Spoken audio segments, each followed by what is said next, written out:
पांढऱ्या पट्टीचा एवढा त्रास होऊ शकतो का रे?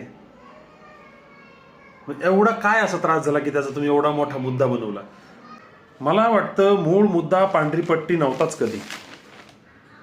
इथल्या संस्कृतीवर जी काळी पट्टी मारण्याचा प्रयत्न केला जातोय ना, तो मूळ मुद्दा आहे. हा म्हणजे मला सांग,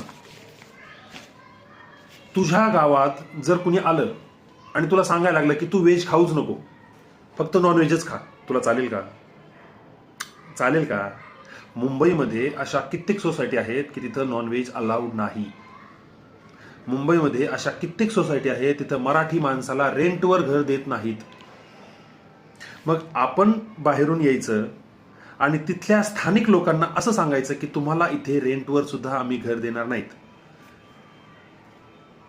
महत्वाचं काय आहे, मुंबई ही आगरी कोळी लोकांची आणि त्यांचा वडिलोपार्जित मुख्य व्यवसाय आहे मासेमारी करणे आणि ते प्रथम अन्न पण त्यांचं मासेमारी आहे, मासे खाणं आहे.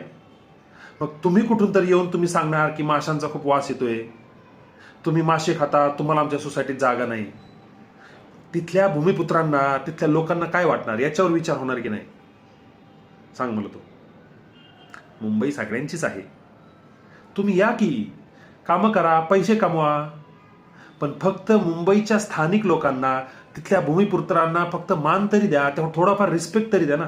का त्याच्यावर तुम्ही दादागिरी करणार? ठीक आहे, पण मुंबईमध्ये कचरा एवढा साचलाय, नाले तुंबलेत, ती साफसफाई नाही, ट्रॅफिक एवढी वाढत चालली, रस्त्याला खड्डे पडत चाललेत, ते प्रश्न तुम्हाला दिसले नाही.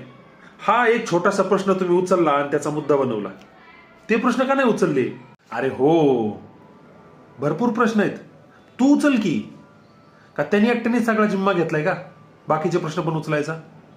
तू उचल हे मुद्दे.